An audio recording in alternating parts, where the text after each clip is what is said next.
আমি আছি খাল্লা একটি শিল্পীর বাড়িতে। যে শিল্পী তিনি হচ্ছেন, সামনেই যেহেতু দুর্গাপুজো আসন্ন আর হাতে মাত্র কটা দিন বাকি, সেই ঠাকুরের সাজ তৈরির জন্য ব্যস্ত কিন্তু মালাকারদের শিল্পীরা।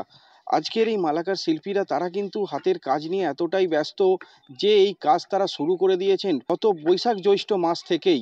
একান্ত সাক্ষাৎকারে জানান এই কাজ তারা হচ্ছে দিন রাত জেগে তারা কিন্তু করে আসছেন, কারণ সামনেই দুর্গাপুজো এবং সেই দুর্গাপুজোকে পাথেয় করেই কিন্তু ঠাকুরের যে সাজ, যেমন মুটুক থেকে আরম্ভ করে পেছনের চালচিত্র, চাঁদমালা এবং ঠাকুরের যাবতীয় যে গয়না, সেই গয়না কিন্তু চলে যায় শুধু কলকাতা নয়, পাশাপাশি কলকাতার বাইরের রাজ্য এবং দেশ বিদেশেও কিন্তু সেই কাজ কিন্তু চলে যায়। আজকের এই খাল্লা গ্রাম অঞ্চলে যিনি এই কাজ করছেন তিনি কিন্তু যত এলাকার যত পুরনো পুজো আছে সেই পুরনো পুজোরও যেগুলো 300-400 বছরের পুরনো পুজো, সেই পুজোরও কিন্তু কন্ট্যাক্ট নিয়ে তিনি কিন্তু কাজ তিনি করছেন।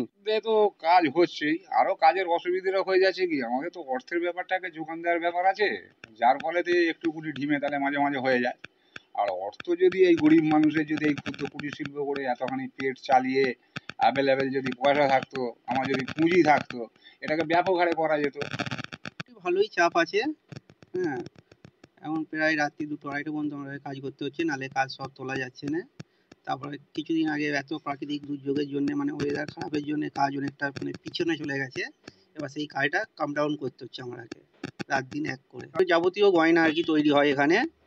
হ্যাঁ, মানে সাজ থেকে শুরু করে মাথার মুটুক, বুক পাটা, আঁচল বা পিছনের ব্যাকগ্রাউন্ডের কাজ, কলকা যাকে বলে, সেসব কাজও করা হয়। টোটাল কাজটাই হয় এখানে।